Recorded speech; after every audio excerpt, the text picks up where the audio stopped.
NBHM question number 17. What is the question? Question says that let f01 to r be a continuous function. Okay, for each n, consider we have defined a sequence. देखो continuous function है fx, तो fx की power 4n भी continuous है. Riemann integral से ये integral exist करेगा हमेशा. एक रियल नंबर होगा, उसकी पावर 1/4n करेंगे तो वो भी रियल नंबर होगा. तो वेल डिफाइंड सीक्वेंस हमें दी गई है, हर किसी n के लिए ये वैल्यू होगी. ठीक है. डिटरमाइन वेदर और नॉट लिमिट इन एग्जिस्ट. ठीक है. फिर आगे की चीजें जो भी हैं वो आप पढ़ लो. देखो सबसे पहले इस क्वेश्चन को आपने एग्जाम में देखा, आप समझ लो. एग्जाम में देखते ही आपको ये कोशिश करनी चाहिए कुछ एग्जाम्पल से ले लें, क्योंकि कुछ एग्जाम्पल से लेने से क्या होना चाहिए. First take some examples.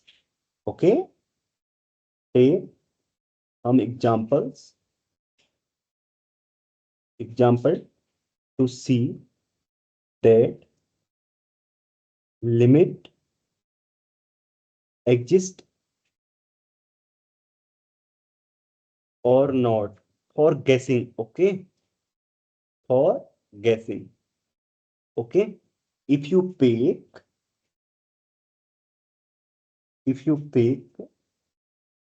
functions fx equal to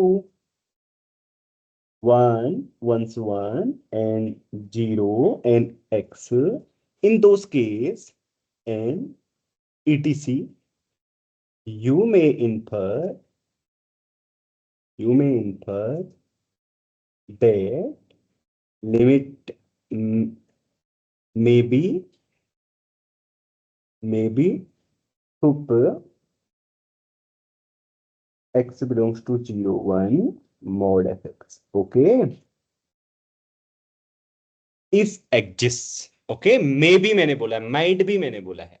ठीक है, लिमिट माइट भी मैं बोल देता हूं. इफ एग्जिस्ट, इतने से एग्जांपल लेने से भी पक्का नहीं हो जाएगा, लेकिन अगर एग्जिस्ट करती है तो might be. Okay, so let's try to prove that now. Okay, so let's try to prove that now.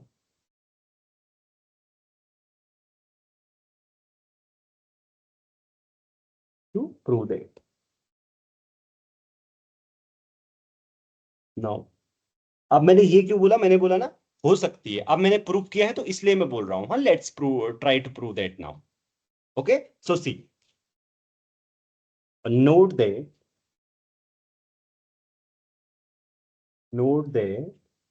mod of fx की power 4 equal to 4n equal to say m. Supremum को मैं m बोल देता हूं. हाँ, ऊपर ही बच्चों, m से डिनोट कर देता हूं इसको. ठीक है, यहां पर. सो fx की power 4n. Okay, this is less than N equal to m की power n for all x. Do you agree or not? Right. So integral 0 to 1 fx to the power 4n dx is less than and equal to m to the power 4n 0 to 1 dx. Do you agree? By our integration theory. Okay, by Riemann integration theory. So देखो, real के lectures आपने सही से किए हैं, तो ये मुझे एक्सप्लेन करने की आवश्यकता नहीं है ना.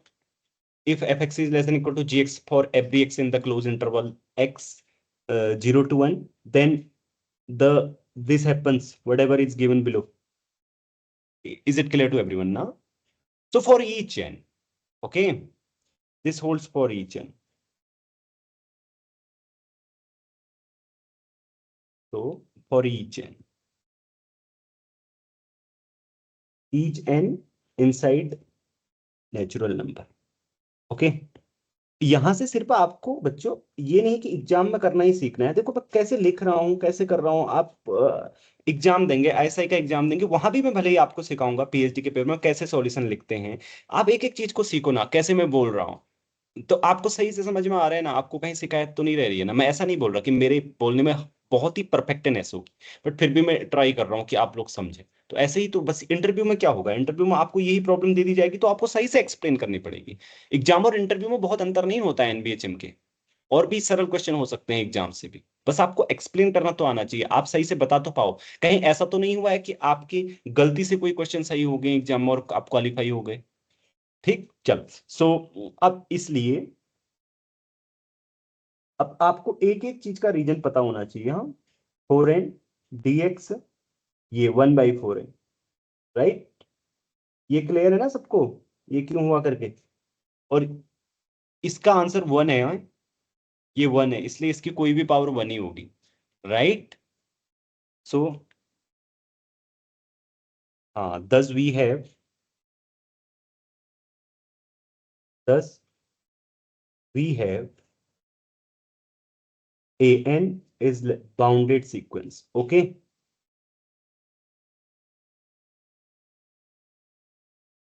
right, for all n। ठीक है, ये ग्रेटर देन इक्वल टू 0 क्यों है बताओ प्रमाणिक? an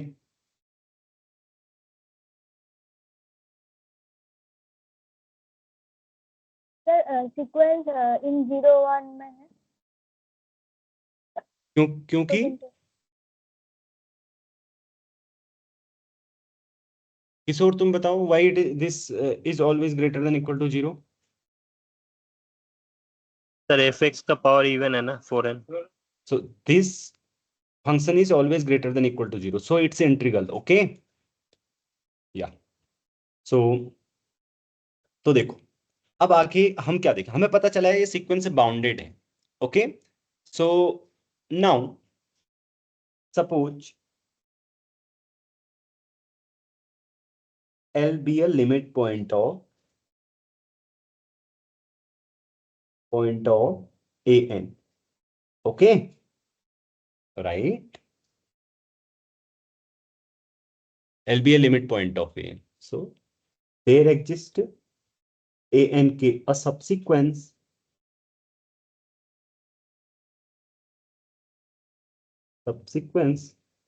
an k converging to L। okay, yes or no? L पर कन्वर्ज करेगी ना? okay, so now see, since also since m is equal to root x belongs to 0 1 mod of fx। okay, so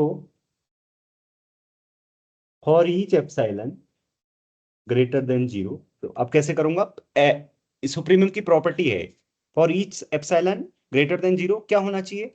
एक x आपको कोई मिलना चाहिए कि देखो उसको पर्टिकुलर नाम का ये रखो कि ऐसा होना चाहिए, राइट? सुप्रीमम प्रॉपर्टी से। लेकिन एप कंटिन्यूअस है तो फिर क्या होगा, किसी एक नेबरहुड में होगा, उस नेबरहुड का नाम मैं इंटरवल आई एप्सिलॉन रखूंगा क्योंकि वो एप्सिलॉन पे डिपेंड करता है। ओके, वो हमेशा इस फॉर्म का हो जरूरी नहीं है, किसी पॉइंट के अराउंड इस तरीके से, क्योंकि वो ऐसे भी हो सकता है 0 से लेकर 0 प्लस डेल, जैसे कि मैंने पिछली क्लास में बात की थी। Okay, so see and F is continuous since and F is continuous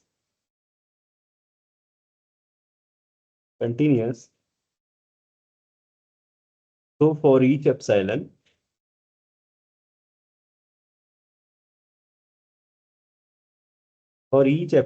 greater than 0, there exists I epsilon, a subset of closed interval 0 1 such that m epsilon से बड़ा होगा mod fx।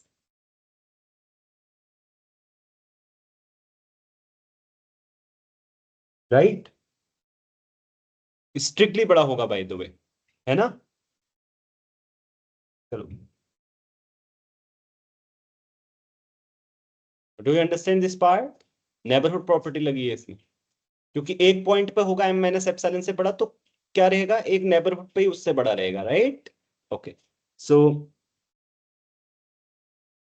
इसकी पावर 4 कर दे तो दोनों, और ऑल एक्स इन आई epsilon, right. वो epsilon पे डिपेंड करेगा, हाँ, वो इंटरवल जो नेबरहुड मिलेगा ना, उसका नाम मैंने आई एप्सिलॉन रखा है। इंटरवल एप्सिलॉन, इंटर आई से मतलब है इंटरवल, एप्सिलॉन से मतलब है जो एप्सिलॉन पे डिपेंड करेगा, ठीक है। एप्सिलॉन हर किसी एप्सिलॉन के लिए अलग अलग हो सकता है। सो यहां से मैं ऐसा लिख सकता हूं,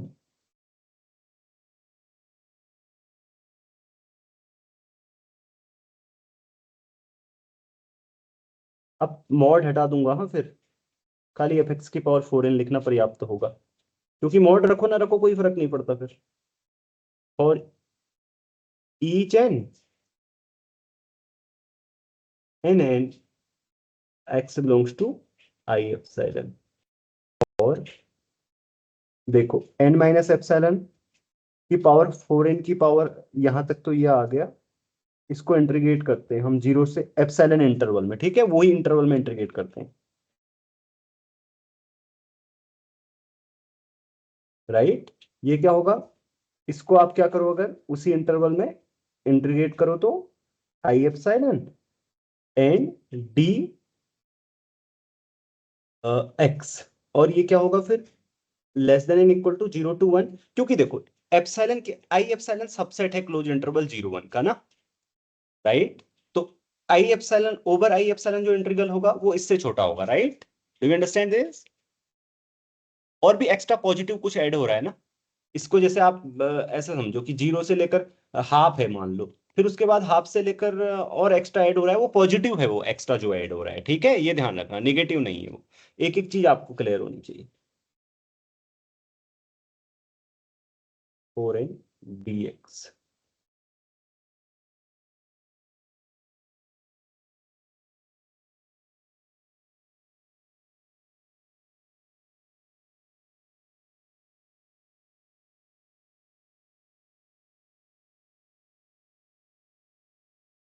okay, so far it's okay. इसलिए हमारे पास क्या आ गया, अब मैं 1/4n कर रहा हूँ पावर, यहाँ पे डी एक्स आएगा, हाँ, 1/4 कर रहा हूँ, देखो कहीं पे मिस्टेक हो तो बता देना, हाँ, कैलकुलेशन में। 1/4 कर रहा हूँ पावर आई एप्सिलॉन, यहाँ पे आई एप्सिलॉन आ जाएगा, देखो इसका इंटीग्रल करेंगे तो आई एप्सिलॉन आ जाएगा, हाँ, ओवर इंटीग्रल की लेंथ, मतलब इंटरवल की लेंथ आ जाती है मॉड आई एप्सिलॉन, ओके, इंटरवल की लेंथ होगी जो, समझ गए ना। अभी मैं बता रहा हूँ, पूरा लिख रहा हूँ, ओके। 1/4 पावर भी करके लिख रहा हूँ, 1/4 है, और दूसरी तरफ 0 to 1 F x 4n dx। So you might be wondering मैंने ऐसा क्यों लिखा है ना, ओके, इस लाइन को इग्नोर करो, हाँ, अभी तक। If this will needed, I thought कि ये जरूरत पड़ सकती है, ओके, मैं बताऊंगा अगर जरूरत पड़ेगी तो। सो यहां तक सबको क्लियर हो गया? सर पावर 1/, 4n, राइट, है ना। आगे क्या लिखूं बताओ, इसको आगे की लाइन को पूरा करो जरा, बताओ, जैसे ऊपर लिखा है इसको पूरा करो कोई, तो यूज करो तो पूरा, जैसे for each and for all x लिखा है, इसको पूरा करो, क्या आएगा? तुम्हारी आवाज नहीं आ रही, कोई और करो जल्दी से, देर मत करो, समय कम है। लूकस,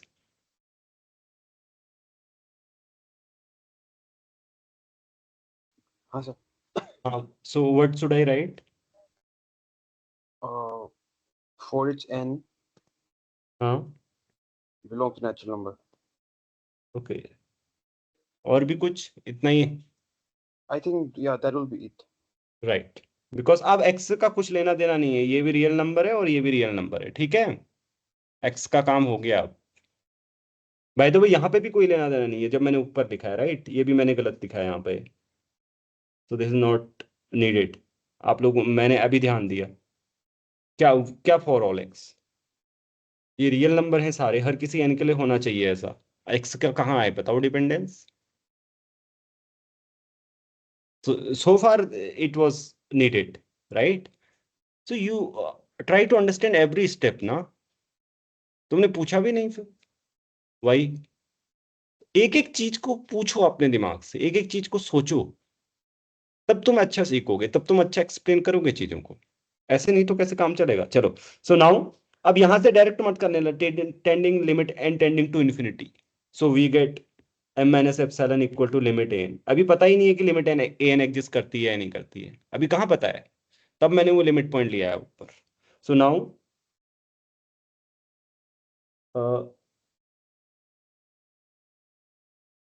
we have, by above discussion we have, exist करेगी तो लिमिट इससे बड़ी होगी, वो पक्का है। डिस्कशन वी हैव, ठीक है, ये है या नहीं है बताना मेरे पास, आप खुद ही बताना।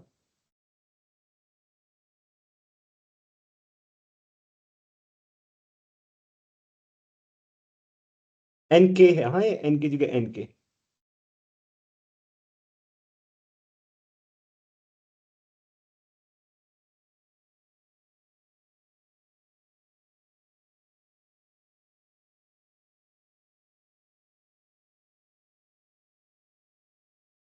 यस और नो। अरे हर किसी एन के लिए होल्ड हो रहा है तो एन के लिए भी तो होल्ड होगा। नाउ टेकिंग लिमिट के टेंड्स टू इंफिनिटी, क्योंकि अब हर कोई लिमिट एग्जिस्ट करती है, हमें पता है। ओके, तो what we get, by the way, हाँ वैसे यहाँ पे भी कर सकते हैं ना हम, बाय द वे यहाँ से less than equal to m लिख दें इसको, ये होल्ड हो रहा है ना। फिर वो देखो आप ऐसे कर सकते हो, फॉर एग्जांपल आपको मैं एक बात बता दूं, आप यहाँ से एन टेंडिंग टू इन्फिनिटी लिखोगे, राइट, क्योंकि अभी आपको that is not giving you guarantee of existence of limit, right. क्योंकि सैंडविच लेम्मा क्या कहता है कि ये वाली भी एम पे जाएगी और ये वाली भी एम पे जाएगी, तो बीच वाली की लिमिट एग्जिस्ट करेगी। लेकिन यहाँ पे सैंडविच लेम्मा थोड़ी लग रहा है अभी, क्योंकि ये वाले की लिमिट इधर वाले की एम माइनस एप्सिलॉन है, उधर वाले की एम है, तो बीच की लिमिट एग्जिस्ट करेगी या नहीं करेगी उसकी कोई गारंटी नहीं अभी तक, मतलब हाँ या ना। तो जैसा हम करते आ रहे हैं उसकी वजह, हाँ वो एग्जिस्ट करेगी मुझे पता है, लेकिन अभी तक हम सही लिखना है ना हमें प्रीसाइजली। नाउ के अब क्योंकि मुझे पता है ये, अब जैसे मैंने एंटेंड ये वाले के लिए क्या होगा, ये एग्जिस्ट करने वाली है अब ये लिमिट, क्योंकि देखो ऊपर क्या लिखा है मैंने, सब ए एन के कन्वर्ट्स टू एल, बोलजेनो-वेस्टास थ्योरम से। ठीक है, मैं बाई बोलजेनो लिख देता हूं यहाँ पे, तुमको लग रहा होगा कि क्वेश्चन हो गया, तुमने किया भी होगा घर में, बस हो गया खत्म हो गया, इतना सब सोचा तुमने या नहीं सोचा, या कुछ पता लग रहा है कि अभी भी कई बार हमें लगता है कि हमें आ गया, बहुत बार ऐसा लगता है कि हमें आ गया, लेकिन बहुत सी चीजें छोटी होती हैं। और अक्सर ऐसा एनबीएचएम के क्वेश्चन में होता है। मैंने आपको 50-60 क्वेश्चन दिखा दिए जिनमें आपको लगेगा कि आपको आ गया है क्वेश्चन पूरा, लेकिन बहुत सारी चीजें आपने क्या रख दी होंगी, इनकम्प्लीट रख दी होंगी। देखा है ना मैंने आपको परसों उस वाले क्वेश्चन में, वो जिसमें एम स्क्वायर इक्वल टू ए आई था। अभी ऐसे बहुत सारे क्वेश्चन आने वाले हैं, 2023 में भी बहुत सारे हैं, 2022 जिसमें आपको लगेगा कि क्वेश्चन हो गया, लेकिन बहुत सारा पीछे क्या होगा, रहस्य। ठीक है, तो अब यहां से देखोगे ना आप, तो यहां से अब मुझे पता है सारी लिमिट्स एग्जिस्ट करती हैं, तो मैं इसको ऐसे लिख सकता हूं,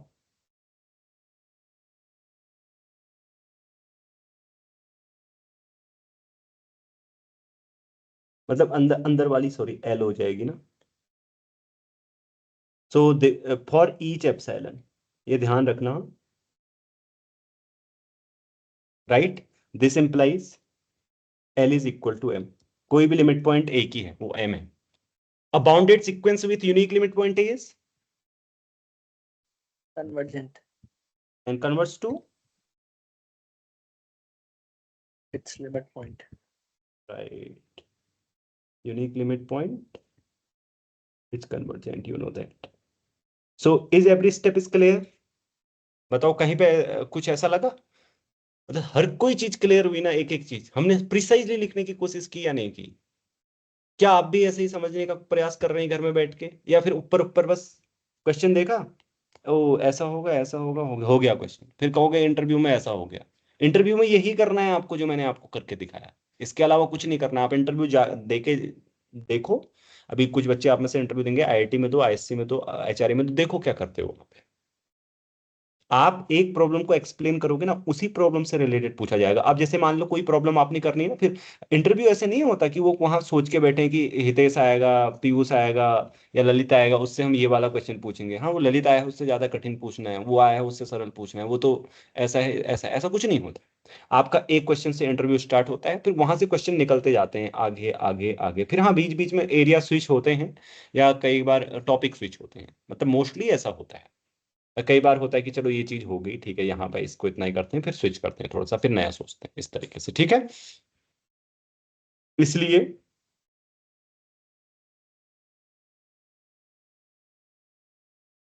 limit a n equal to l, है ना। देखो अब यहां से क्या होगा, बिकॉज ये किसी भी एप्सिलॉन के लिए हो रहा है, ये भी पता होना चाहिए आपको, मजे की बात है ये कारण।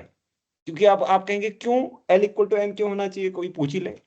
क्योंकि भाई अगर एम से देखो बड़ा तो हो नहीं सकता, छोटा भी नहीं हो सकता एम से। मान लो कि ये एम है, ये एम माइनस एप्सिलॉन है, एल तो यहाँ रहना है। कि मान लीजिए कि एल जैसे इधर आ गया, तो एम माइनस एप्सिलॉन तो आगे भी जाएगा ना एम के पास, तो उस बीच में तो रहेगा ही नहीं। फिर एक ही पॉसिबिलिटी है कि एल इक्वल टू एम हो, है ना। इसके अलावा और कोई भी पॉसिबिलिटी क्या कर देगी, गलत कर देगी इसको। तो हमने देखा कि कोई भी लिमिट पॉइंट है, देखो ये suppose l be a limit point of n, तो वो एम के ही इक्वल आ रहा है। इसका मतलब सीक्वेंस एम पे कन्वर्ज करेगी, and we are done. So you have learn this thing, and please let me know if there are some questions. Sir ये इसको ऐसे भी बोल सकते हैं ना, हर एप्सिलॉन के लिए है तो एप्सिलॉन को 1/n पिक करके लिमिट लगा दो तो L is equal to M। हाँ, राइट राइट, बिल्कुल, दोनों बातें सेम है। चलो, so should I stop, no questions. और देखो मैंने आपको दोबारा बताया है क्वेश्चन, ऐसा नहीं है कि मैं आपसे ही संतुष्ट नहीं होता हूं, कई बार मैं अपने आप से भी संतुष्ट नहीं होता हूं। So I have told this question you again, otherwise there was no need, right? I have corrected everything at the last moment when I was discussing this question last time. So but still I explained it word by word again. Why? Because I thought that I should, okay, so that you understand well.